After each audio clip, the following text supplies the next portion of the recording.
right, thank you for coming. My name is Yayoi Lagerqvist, and I work with an organization called Swedwatch. We are running a side event titled Safeguarding the Right to a Healthy Environment, Roles of Defenders in Business Actors. We have 4 speakers. One speaker, David Boyd, is in another meeting at the moment. He will be coming to join this session shortly. This event is co-organized by 11 organizations. I won't read the list of names. All of the organizations are here, and I believe the representatives of these organizations are here with us. And just briefly, before we start, introduction, in terms of the session, the main focus is on the right to a clean, healthy, and sustainable environment. This was the new right that was recognized by the United Nations Human Rights Council last year. We will be discussing about this right from various perspectives, namely from defenders, environmental and human rights defenders' perspectives, as well as from business perspectives. Now, let me quickly introduce you to the 4 distinguished speakers with many different hats. First, Jennifer Rosario-Malonzo, Executive Director of Ebon International. And then Charlotta Szczepanowski, you can correct me of the pronunciation. She's the Sustainability and Quality Director at Co-op Sweden. And then to the left of Charlotta is Radiatu. She's the head of the administration of Green Advocates International from Liberia. Okay. And then we also have key note takers for this side events. Honorable General Secretary of Swedish Society for Nature Conservation, Karin Lexin. Can you raise your hand, Karin? She will be listening into our conversation and sharing her take-home messages that will be shared towards the end. And the other honorable key note taker is Ulrika Sandberg from Amnesty International. Ulrika, where are you? Can you raise your hand there? Yeah. Just right there. Okay. And then, of course, myself, the moderator, Yayoi Lagerqvist with Swedwatch. So, we're moving into a dialogue 1.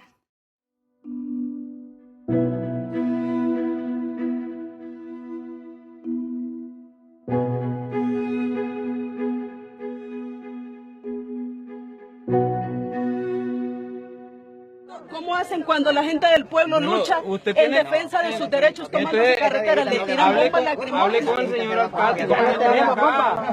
Conmigo lo tiene, yo ya dije que yo no puedo ganarlo. Mire, Sergio Rodríguez tiene esta maquinaria aquí con Raúl Pineda. Es de la empresa. Yo al rato le estoy diciendo que la quite. Compañeros y compañeras, sigamos. Vamos, el pueblo unido.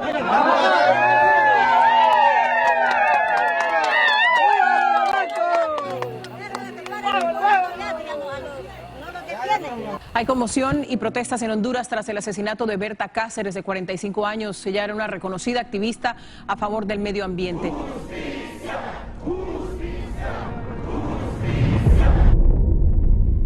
En el año 2009, Honduras sufrió un golpe catalogado como un golpe cívico-militar y nosotras entendimos rápidamente que no se trataba de un golpe de Estado para quitar a un presidente. Uno de los componentes centrales del golpe de Estado fue, digamos, la consolidación de un modelo económico que se ha sustentado sobre el extractivismo y sobre la privatización de los bienes comunes y de la naturaleza. Una de esas concesiones otorgadas en el territorio del pueblo lenca era el proyecto hidroeléctrico Aguasarca.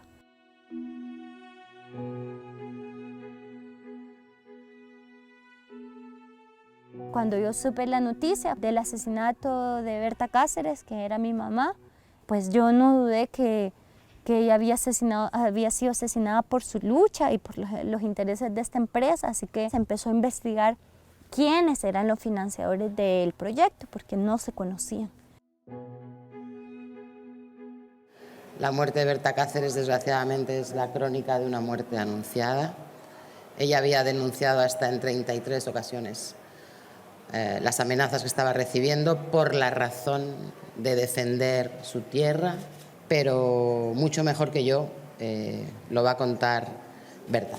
Es para hacer un llamado de atención a los financiadores de estos proyectos que han violentado principios, valores y también vidas humanas, como lo son el caso del Banco de Desarrollo Holandés, el FMO, la participación del Banco Finlandés, el Finfond, y también de empresas como Siemens y Bohydro.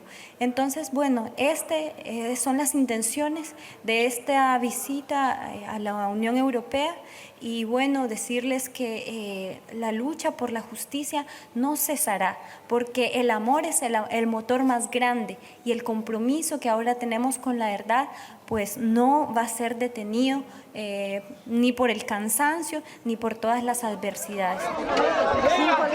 Se trata de la vida, se trata de los ríos, se trata de luchar por las próximas generaciones, no ser un pueblo burdo, no ser un pueblo sumiso. Hay que ser un pueblo rebelde ante la injusticia, sin miedo, sin temor.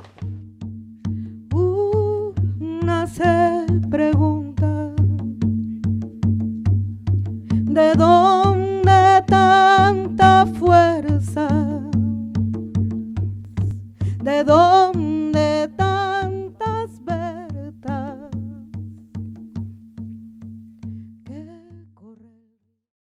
I will bring in here Jennifer and Radiatu to briefly reflect on the scenes that we saw. Introduce yourselves briefly to the audience and reflect on film. Okay. That would be Thanks. great. Thanks so much, Yayoy. Good afternoon, everyone. I'm Jennifer del Rosario-Malonzo. I work with Ibon International. It's a Southern international NGO. We work on capacity development for the Global South. We work basically for people's movements and social movements, and we have partnerships with them and cooperate with them on many struggles and campaigns as well as advocacy. So for my reflection on the video shown of Berta Cáceres, it really looks very familiar. It really shows that what we have been experiencing in the Philippines are also seen elsewhere. No? All the human rights violations, the attacks against environmental defenders that happen in our country is similarly experienced by other peoples. And so this also shows the need for international solidarity among all of us. What struck me most is also the reason underneath, underlying these attacks against environmental defenders and human rights defenders, which are mostly about economic and profit interests. So these are the motivation for the violence against defenders. And in our case, the Philippines has also been ranked among the worst country for human rights and environmental defenders. For example, within the period of this last 5 years, 2016 to 2021, it has been recorded that about 195 land and environmental defenders have been murdered because of their fight, because of their campaigns against aggression on their territories and their lands, and because they are fighting for their lives, their livelihoods, and their freedoms. So, thank you, Jennifer. Radiatu, can you quickly share us your reflections of this film clip? Okay, thank you so much, Yaya. Thank you to the organizers of this section. When I take a look at the video, what comes to my mind is some of the things that Liberians are experiencing because of the quote-unquote investments that we have in our country that claim to reduce poverty and bring a new trend of life to communities. So this is something that has happened like over 10 years now in our country. We have had protests all over the communities where we see the presence of business corporations. And when those protests are ongoing, we rather see that our governments have the police, the militaries are the ones that move in to subdue these communities that have decided to stand up for their rights. They are beaten, they are tortured, they are being criminalized. Majority of them are put in jail, and they create a space where they provide like big funds that NGOs are supposed to go and get bonds for these communities. And in the video, I see a strong environmental and human rights activist that stood up for her community because she felt that this is the livelihood she has, the livelihood that her communities have, and like they have no alternative, and there was a need to stand up. We had a situation of a protest in our country in the southeastern part of Liberia, where women stood up like the lady in the video, and there was this particular lady that was beaten and stripped naked.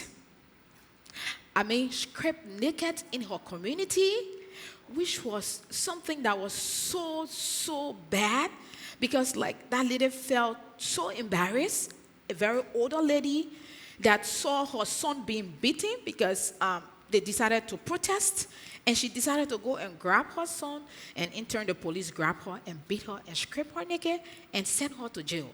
We've also seen that we have pregnant women. A pregnant lady that knew nothing about the protest just came from the bathroom to go to her house. She was being grabbed, she was beaten, she was put in jail. That pregnant lady gave birth to her baby in the jail.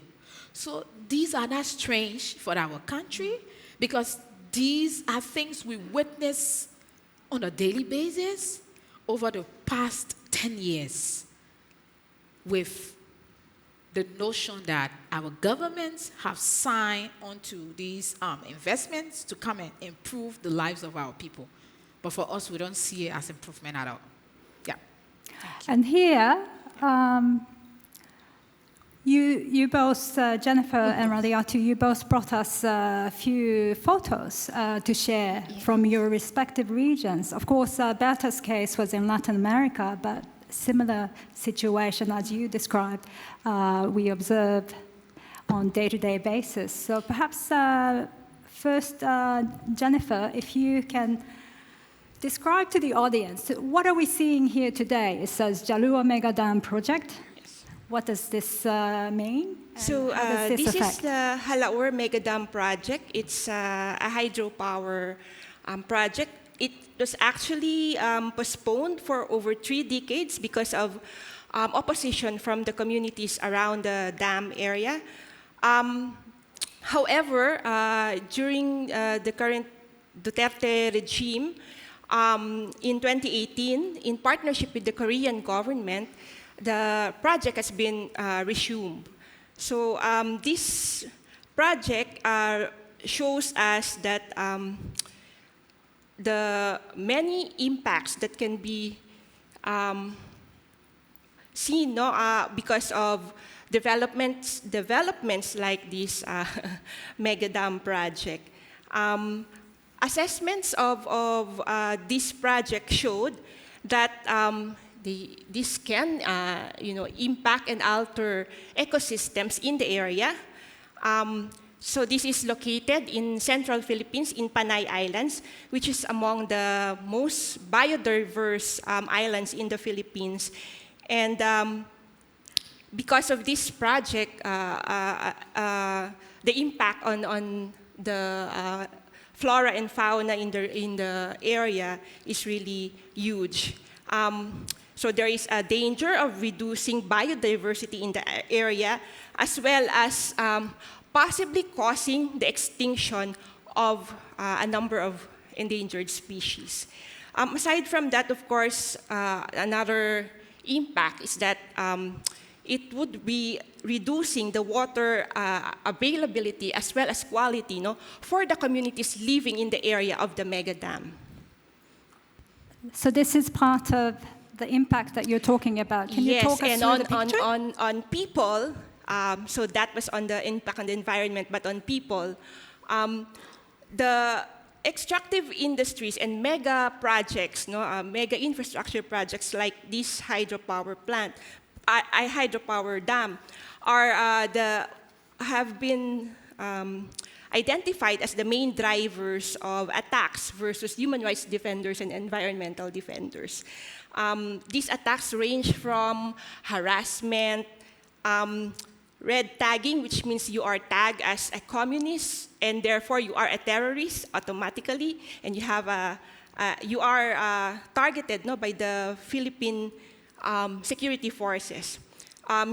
The communities also experience militarization, and as well as having charges filed against community leaders, against those who are outspoken about the impacts of these projects on them.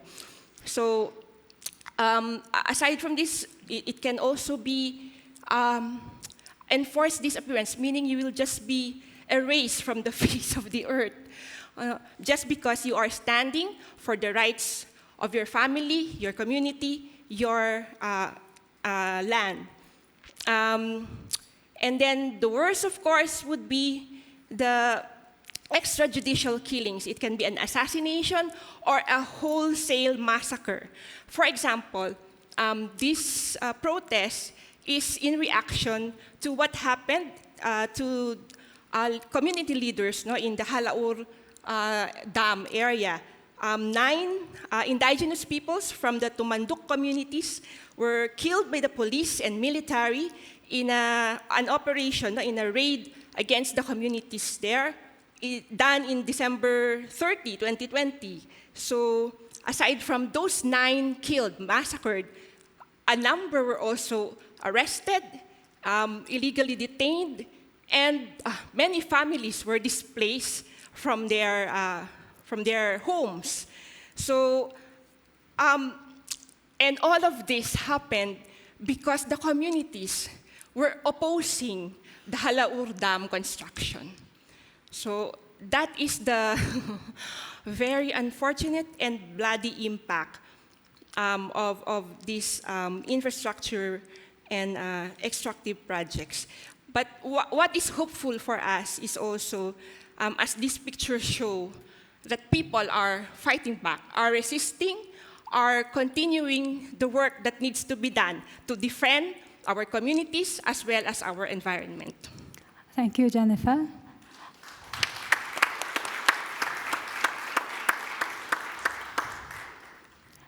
Radiatu, you also brought us a photo. Can you perhaps share us your insight from your experiences in Liberia? Thank you so much. This is just one photo from our work. My response to the question is based on the past 15 years, the work we've done with communities in Liberia. So this picture is from one of our projects in Liberia. This is the Firestone Brickstone Company rubber plantation. So the water you see coming from the pipe there and being emptied into a body of water, that is the waste from the Firestone rubber plant. And that river you see there is a very big, major river that many of the communities that are affected by Firestone are living along this river. And this is the river that many of those communities have their livelihood with. This is the river that they depend on, though they have land, but for them, they depend on this river for everything as it relates to their livelihood. So what we've seen with many of these kinds of things in our country is that we see that there is loss of land. Communities lost their land when these kind of investments come.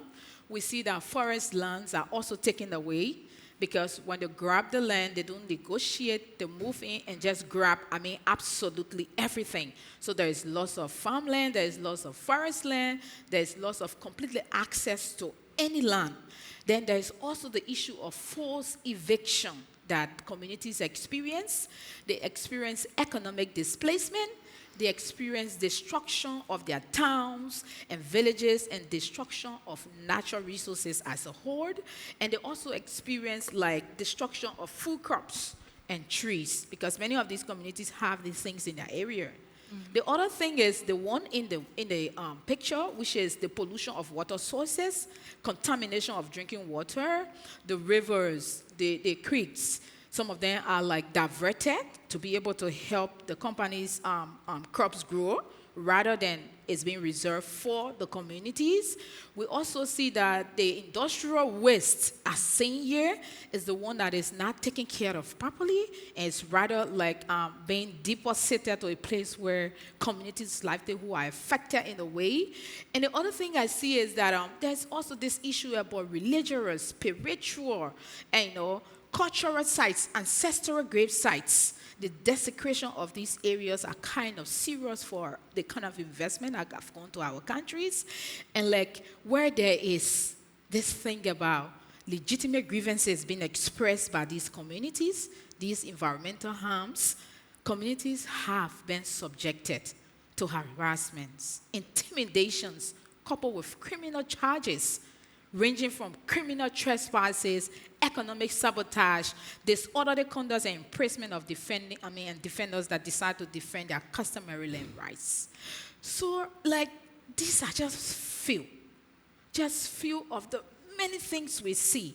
And like, we've seen in some of the areas where the companies, we understand that these communities are about to stand up, so they will grab like maybe about 30 of the community members, take them to the police, and then put them in jail. And their aim is to be able to reduce the kind of energy these communities have to stand up for their rights. If business is good, communities wouldn't stand up. If a business is good for the livelihood of communities, there will be no protest. There will be no need for someone to stand up for a good business, a business that has come to change the lives of community and bring them alternative source of livelihood. There will be no protest. So these are the things that we have witnessed in our country, and it's so disturbing. It has reduced the work of some of those people, some of the defenders that have all of the energy, because, like, for example, majority of them have been affected by tear gas. Some of them are blind. Some of them gone crippled. Some of them cannot no more stand up. And when the other young ones are looking at those kind of things, they are not encouraged to get up to stand up.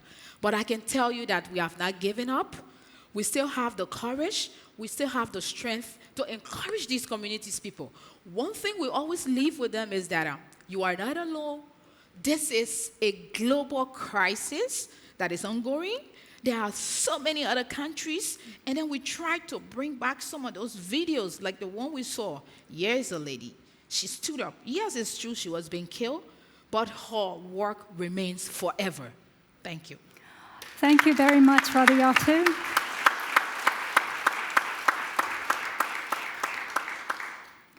And as you can see and hear, that these are environmental harm that's been long-standing, despite that we have this Stockholm Declaration in 1972, to which we are celebrating the 50 years. So there are lots of challenges ahead. Now, I forgot to ask who's in the audience. As you entered the room, you were probably given a sticker. So for those of you who are representing member states or government, can you just quickly raise the hand? Seems like you guys are a minority, yeah? Not surprising. For those of you representing businesses, great, you're another minority, but you're here at least. Those of you representing CSO, NGOs, great, okay. And others, possibly media, academics, others? Great, so we have sort of a diversity of audience. Excellent, so we'll move on to the second dialogue now that David is here. Sorry for being late. That's all right. And this next section, next part of the dialogue, we would like to sort of understand how do we actually interpret this right to a healthy environment from expert perspectives. So here we have David Boyd. Well, thanks very much. Oh, I got to thank before you start. That's a funny picture. Yes. The right to a healthy environment was recognized for the first time at the global level last October by the UN Human Rights Council, which is really a historic moment in the evolution of human rights. It had its roots really back in the Stockholm Declaration of 1972, and of course there's more than 155 countries around the world that already recognize this right, like the Philippines in its constitution, other countries through legislation, others through regional human rights treaties. And what does it really mean, the right to a healthy environment? It means that everyone on this planet has the right to breathe clean air, the right to safe and sufficient water, the right to healthy and sustainably produced food, the right to healthy ecosystems and biodiversity, the right to non-toxic environments where people can live, work, study, and play, and the right to a safe climate. And those are the substantive elements of the right to a healthy environment. And it also comes with a toolbox for people to use, which include the right of access to environmental information, the right to participate in environmental decision-making, and the right of access to justice with effective remedies if their right is being threatened or violated. And because human rights law has a long history, it also comes with some really key principles to guide its implementation. Principles such as non-regression, which means that governments have to move forwards, they can't move backwards. Non-discrimination, which is really critical in a world where we know that the climate crisis, the biodiversity collapse, and pervasive pollution have a disproportionate impact on poor people, vulnerable and marginalized communities. And also the key principle of prevention. So I'm really hopeful that this UN resolution will actually serve as a catalyst for a cascade of positive changes, including changes to constitutions, changes to legislation, changes to policies and programs, and most importantly, changes on the ground. And I think one of the really important things in the context of this conversation is that the recognition of everyone's right to a healthy environment really legitimizes and validates the incredible work that is being done by environment and human rights defenders around the world. It should really be something, I mean, it's kind of a lengthy term, environment and human rights defenders. I prefer just planetary heroes, because really that's what these people are. They're putting themselves at risk to protect the land, the water, the biodiversity that all of us fundamentally depend upon. And so, again, my hope is that we can use this right as a way to empower environment and human rights defenders and protect environment and human rights defenders. And the last thing I'll say just quickly is that for a long time, governments have considered these things like clean air and clean water, healthy nature, to be things like luxuries, kind of options that they could balance with other things. Talking about these issues in human rights terms changes those options into obligations. And we all have a job to do in holding governments accountable to fulfilling those obligations.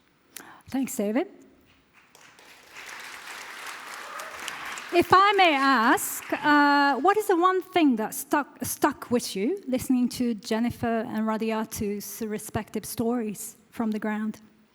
Yeah, I have to admit, one of the hardest things about being the UN Special Rapporteur is hearing these stories, which are so heartbreaking. And so really, when I listen to your stories, it just kind of galvanizes my desire to work harder to protect and support and empower environment and human rights defenders. Thank you. Thank you. And can you also describe what are we seeing here in the photo? Well, I have friends who worked for literally 30 years to secure United Nations resolution on the right to a clean, healthy, and sustainable environment. So this is just moments after it happened in the Human Rights Room in Geneva at the Human Rights Council. And it wouldn't have happened without the incredible support of over 1,300 civil society organizations, indigenous peoples organizations, even a coalition of responsible businesses, believe it or not, that joined this effort and put pressure on the nations to vote in favor of this resolution. Okay, thank you. What needs to happen next? What needs to happen next is, well, there's a few things. So we have like a United Nations Declaration on the rights of human rights defenders. We have UN guiding principles on business and human rights. And I would say that those guiding principles were developed by a lot of well-intentioned people, but we've had them in place for a decade. And I think any honest assessment would look at them and say, they're simply not good enough. We need laws, regulations, and legally binding instruments that hold businesses accountable. Businesses are responsible for the great majority of environment-related human rights violations. And so I think it's really important to focus some of our efforts on initiatives to create these laws that are called human rights and environmental due diligence laws. They have been passed by several countries in Europe, led by France. There's a European Union proposal for a directive on human rights and environmental due diligence. And there's also a draft UN treaty on human rights and environmental due diligence. And so I think that's the fundamental next step, is to move from voluntary tools which don't work to legally binding standards which are much more likely to protect the people that we care about. Thank you, David. And this is a nice segue into bringing business actors. So we have here Charlotta representing Co-op. Yep. She has a wide expertise in sustainability issues, not only in the food and retail sector, but more broadly. So perhaps we may start with a brief introduction of what you do with Co-op and beyond. Yes, I'm Director of Sustainability and Quality within the Swedish Coop, and that's, of course, a retail organization for food. But Coop is also a member of WeEffect, and I'm also in the board of the agroforestry. So I'm also working a lot with these kinds of issues.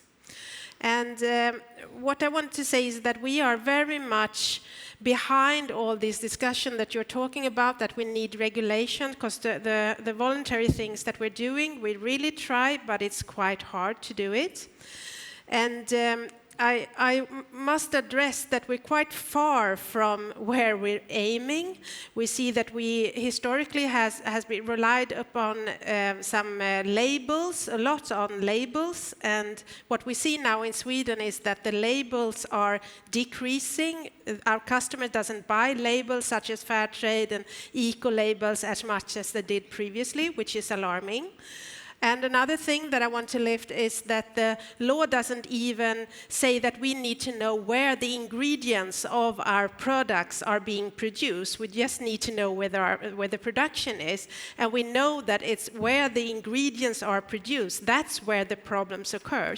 So we're very far from, protecting the environment when we don't even know where the production is.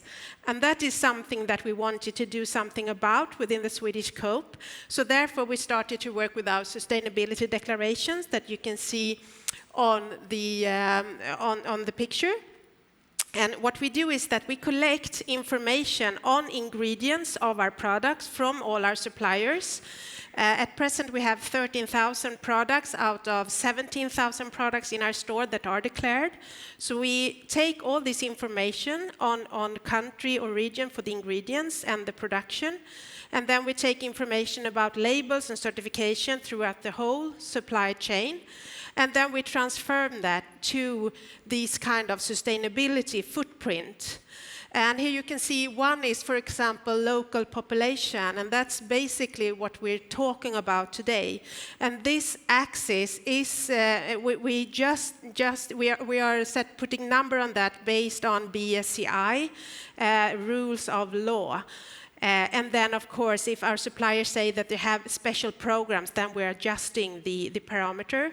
Or if you have, for example, fair trade label, then we're adjusting the parameter, or a KRAV label, for example. So this is a way of getting we have so many products and getting information and be able to make the right decision on all these products. And we take, what we do is that when we're doing audits, then we look at this. Where are the risks for water problems or for that it's not compliant with laws and regulation, or the local population, or working conditions and so on. And then we go there and do our audits based on that. We have it in our sourcing. We use this when we source our products, so we can see which products are having the most problems, and then we can get rid of them or work with our suppliers on those particular areas. And we also communicate all this information towards our customers, because we need our customer to be aware and understand sustainability and make the right choices in the store. And maybe they need to pay some extra, because someone is paying when they are not paying. So we need to get this them to understand this. So this is what we do right now in order to get a grip on all these products. And I'm really, when you speak, it really touches me. And I've heard these stories from our audits, where my members in my group are going to Vietnam or whatever and find these kind of conditions for people of Peru. We heard about the asparagus the other year and so on. So there are lots of problems, but we need to work very strategic in order to make these things better. Thank you, Charlotta. And from your extensive experiences working in the sustainability field in the corporate sector, are you observing any changes in the late few years in terms of how corporate actors perform environmental and human rights due diligence? Yes, I think I see that we have always cooperated, but I think that one initiative, for example, the ETI, Ethical Trade Initiative for Sweden, started, where we are cooperating also with the unions and the public sector and the businesses and the NGOs. So we try to work together, which make us more understanding the situation better. And there they, for example, are focusing now very much on crops that are in risk crops, for example, soybean and palm oil and cocoa. So they're really looking into the full supply chain and try to see how the impact are and how we can address that on these risk crops. So that's a good initiative. But I think it's so important that we work together. We really need to work together. NGOs, businesses, everybody needs to work together, because this is so hard. We need rules and regulations, and we really need to take each other by the arm and really move forward together. Thank you, Charlotta. All right, so we are now going to move into Q&A session. And I believe there are questions that were pre-appointed. And perhaps I might give the floor to Kerstin, perhaps, first. If you can introduce yourself briefly, that would be great. And then perhaps specify who you're actually asking the questions to. That would be fantastic. Yes, thank you. My name is Kerstin Andersson. I'm from Amnesty Sápmi in Sweden. I would like to talk about the colonization of Sápmi. It has gone on for over 200 years. We had the hydropower, as you talked about in Philippines. We have the forestry and the mining industry. The ground for the reindeer herding is shrinking. And now, with the fight against climate changes, we got the green colonization with wind power in Sápmi. In my herding district, Gällivare, a company owned by a Dutch pension foundation recently got permission to build an industrial plant with wind power in an area where my ancestors, for hundreds and hundreds of years, have had their reindeers.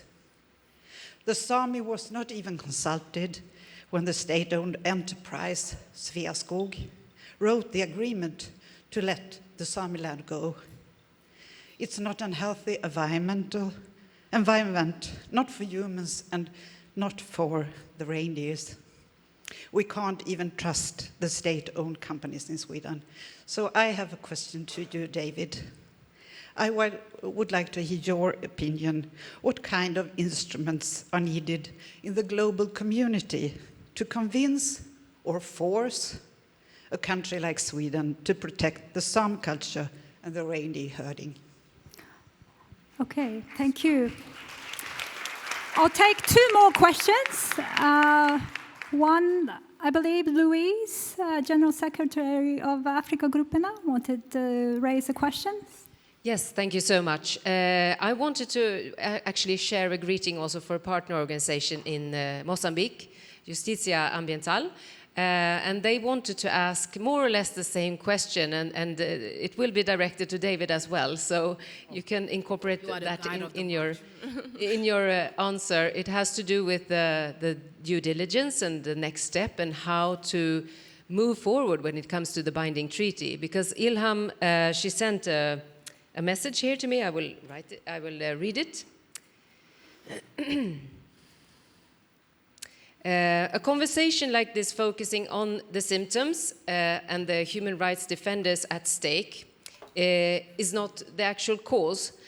We need to talk about human rights defenders we can't talk about human rights defenders without recognizing the reason we even have human rights defenders is because of the fossil fuel industry. By speaking out and how to make things better for human rights defenders is not putting, we shouldn't just put a small plaster on a growing wound. We should submit to the industry and we should fight the root cause, not only the problem. So yeah, she wants us to level up when it comes to the binding treaty and how these steps can be taken forward. Thank you so much. Thank you, Louise. And the third question, I believe, is coming from WeEffect's Anna. If you can briefly introduce yourself and then perhaps direct the question to other distinguished panelists, that would be fantastic. Will do so. Thank you very much. My name is Anna, and I'm the Secretary General of WeEffect. And when you did the initial roll count, and we noticed that, were there 2 representatives of the private sector in here? My question is, actually, sorry, but to all of you, how can we ensure that next time such a seminar is held, that it's the majority? How can we be more relevant? Charlotta, what can we do to make life better for you so that you can move faster within COOP?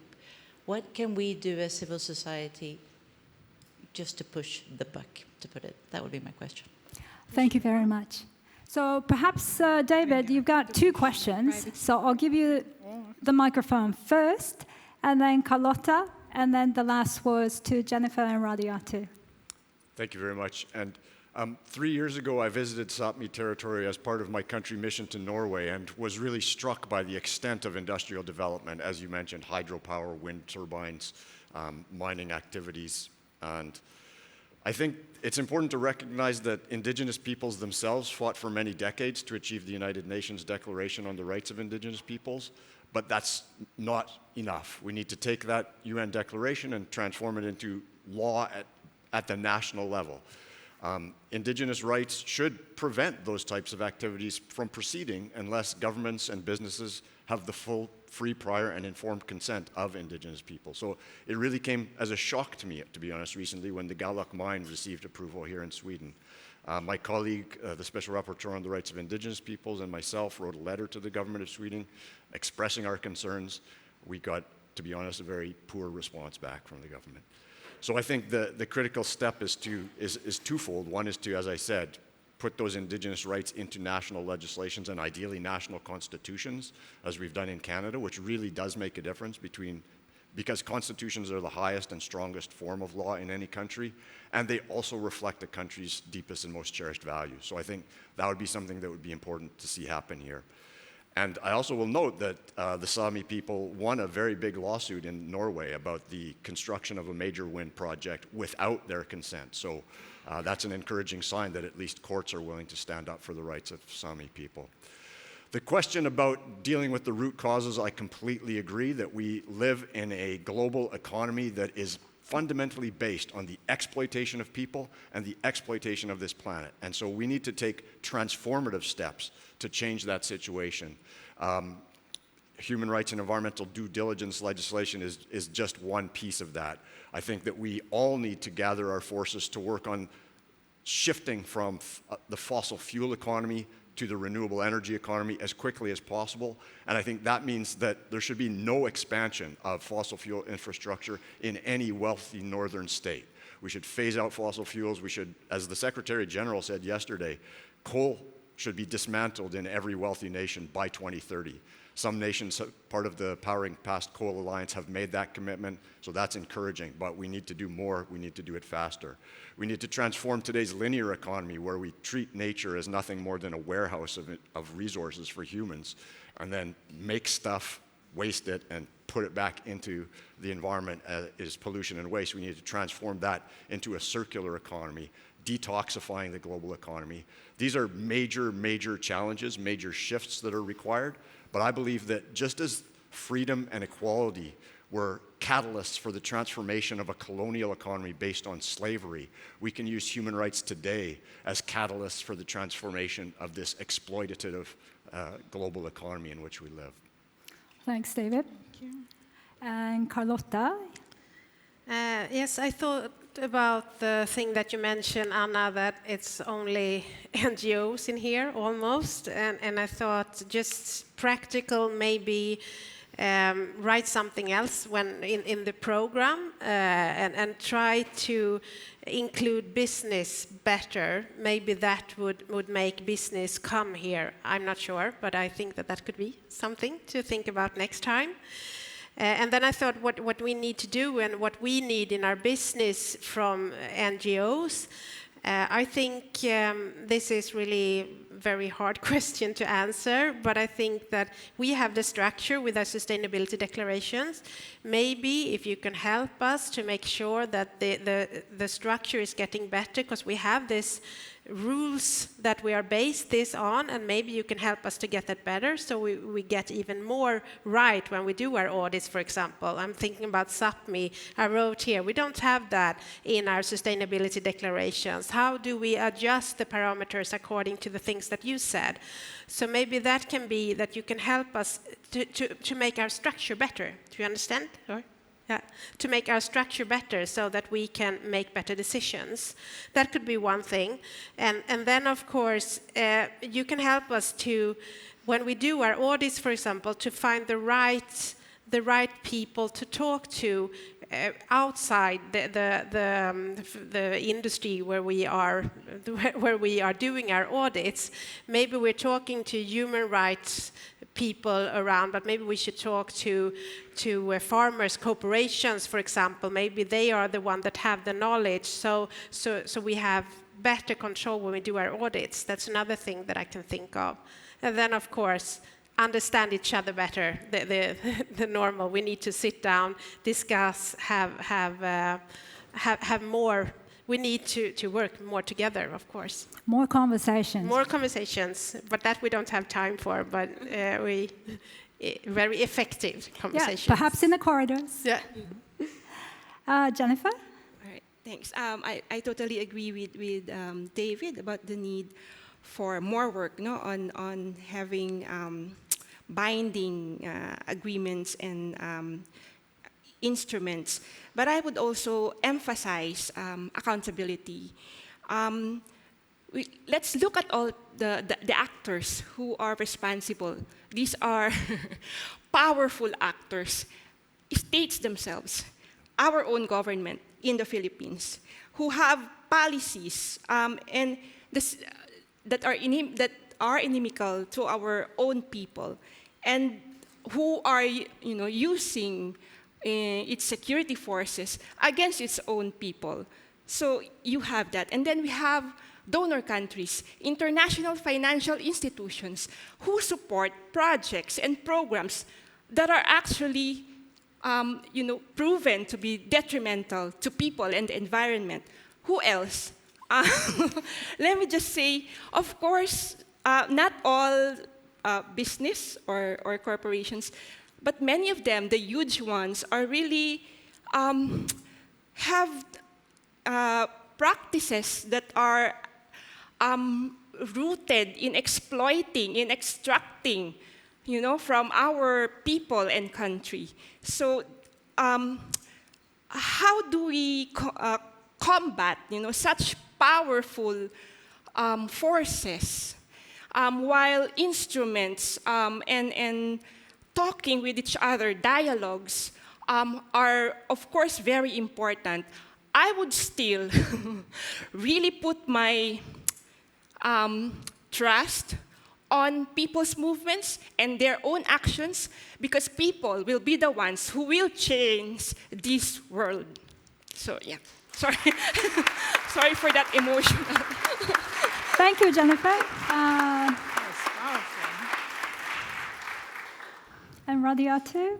Yeah, so what can we do to mount more pressure, right?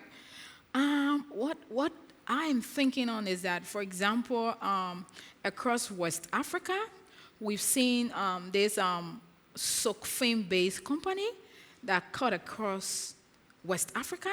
So for me, I think one of the things we can do as civil society organizations is to join hands and collectively work. Those of us that are affected by these companies work together and come up with a strong, formidable force to be able to reach out to them. Jennifer said it, these are multi-billion-dollar companies. We are just small organizations, but we are the people and we have the power.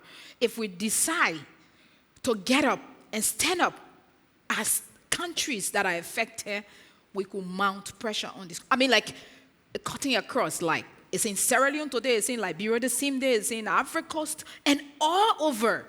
That is a power that could, like, force these private sector to try to change some of these violations they are facing. But the other thing is that we can also use our laws, national and international laws, to be able to file complaints. So that's some of the work Green Advocates is doing. So we are using the ECOWAS court to file a complaint on behalf of a community that is affected by one of the Stockholm companies. But we are also going to test our national law. So we're going to be doing it simultaneously. So like whichever one that comes out is what, because like honestly, we don't really trust our governments. We don't trust the judiciary system because they are all captured. So we want to take it to the international level so that we are able to get the kind of justice communities need. That's one of the things NGOs can do. But also, what we need, again, is support from our governments that sign onto these international instruments. When you sign onto something, you agree to it. So it is their duty to support NGOs so that when we take on these issues, when we stand up, they are behind us, and we feel that could be of help. Thank you. Thank you, Radiatu. So please, if you want. Thank you, Jennifer. The story you talk about, heartbreaking. I'm from IKEA, so I work at IKEA Supply Chain as Head of Sustainability.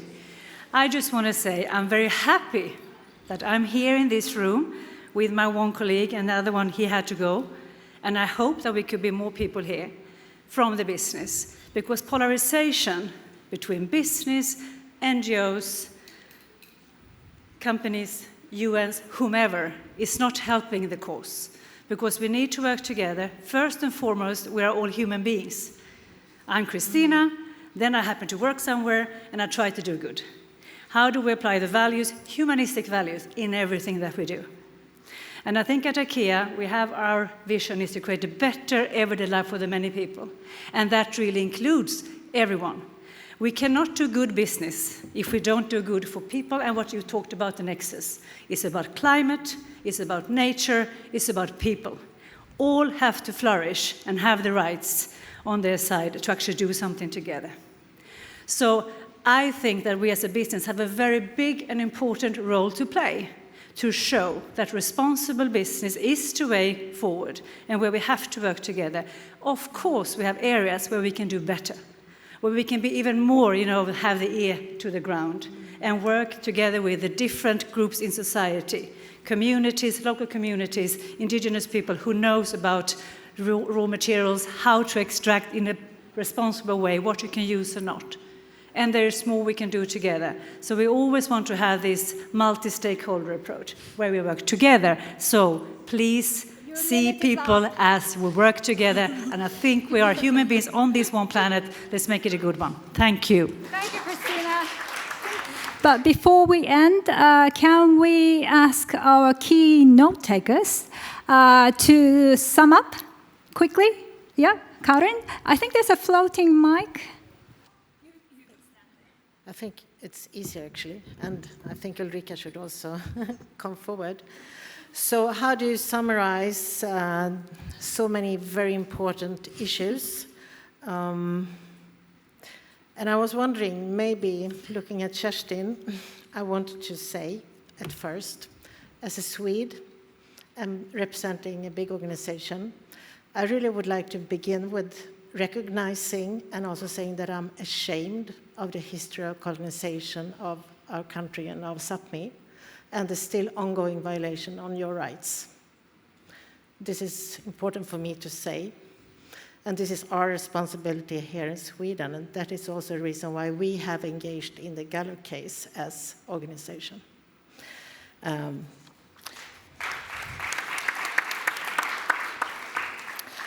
But then, trying to address everything that has been said so far, I mean, we know that according to the Human Rights Council, the triple planetary threats is the single greatest human rights challenge of our time.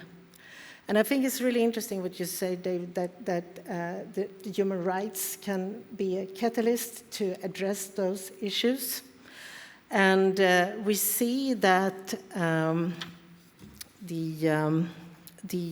environmental defenders, or the planetary saviors, as I really liked as a phrase, really placed at the intersection of weak institutions, violation of human rights, economic greed, the rich people wants to get even richer, and our unsustainable consumption, where each one of us responsible for what is happening. And I really would like to emphasize that we need targets on phasing out of fossil fuels as one of the instruments for achieving a change. The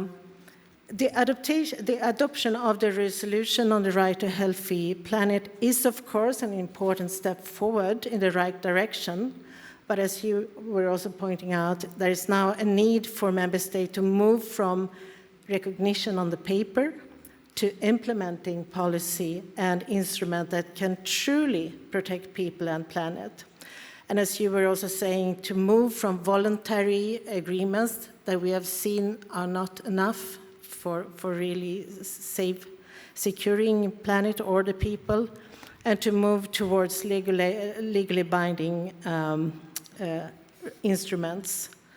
And what strikes me again and again from witnesses of you and others is that we really need to see the change on the ground. It's good to have principles on papers, but we need to move to a real change on the ground.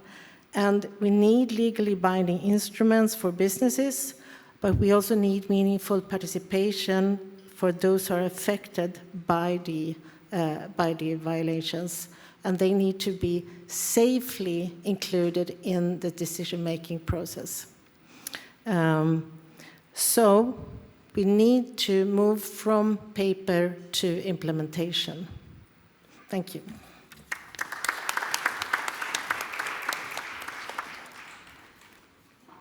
Very hard to take after this. I think most has been said. What I would like to emphasize is that I'm really pleased that today we have actually talked about the nexus between human rights and the environment. I come from Amnesty. We work on human rights, but we're also working on climate justice, so we're merging the two more and more.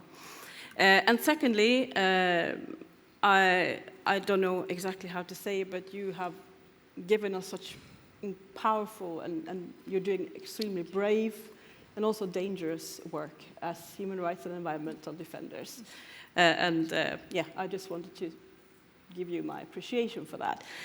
But also I wanted to say that what we've heard today, I think, highlights that there is a big gap between businesses. Some are acting responsibly or trying to do their best, and there are other companies that are not acting in a responsible way.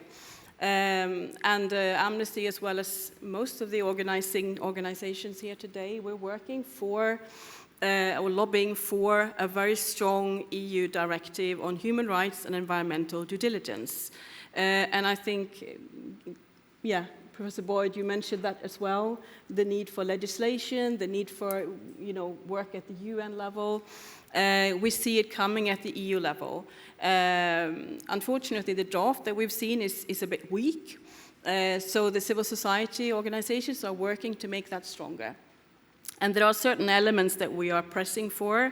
For example, we want the forthcoming directive to include all companies. We want it to, when finalized, enable effective remediation. And another aspect which has been touched upon here as well, also by our Sami colleagues here, is of course the issue of consultation. What we want to see is that consultation should be effective and that the international law principle, free, prior informed consent, should be part of this text when it's adopted.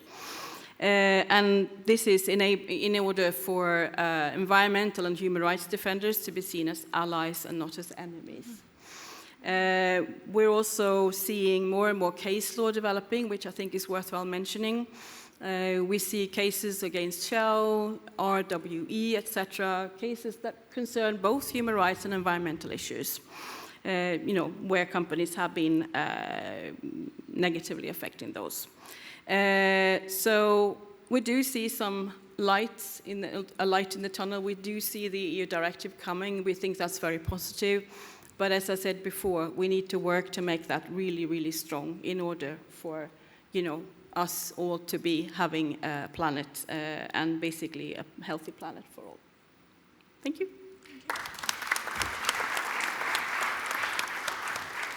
So in the interest of time, just a quick one-word mood of the day, starting from Charlotta and then Jennifer.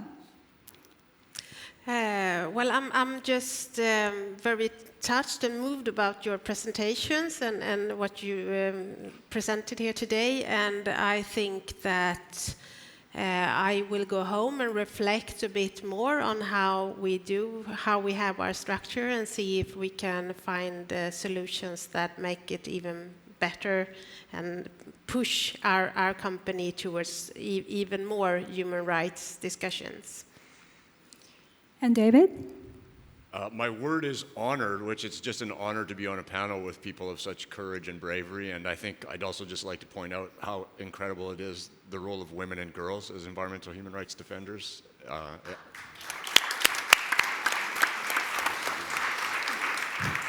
Radiatu, one word. I just want to say thanks to the audience for listening to our story from way in West Africa.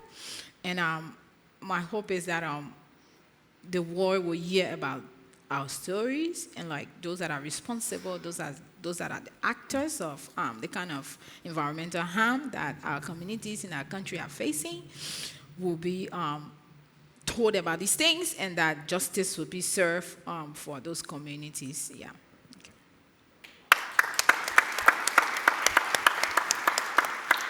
All right, my one word is solidarity. We need your solidarity. The Philippines needs your solidarity.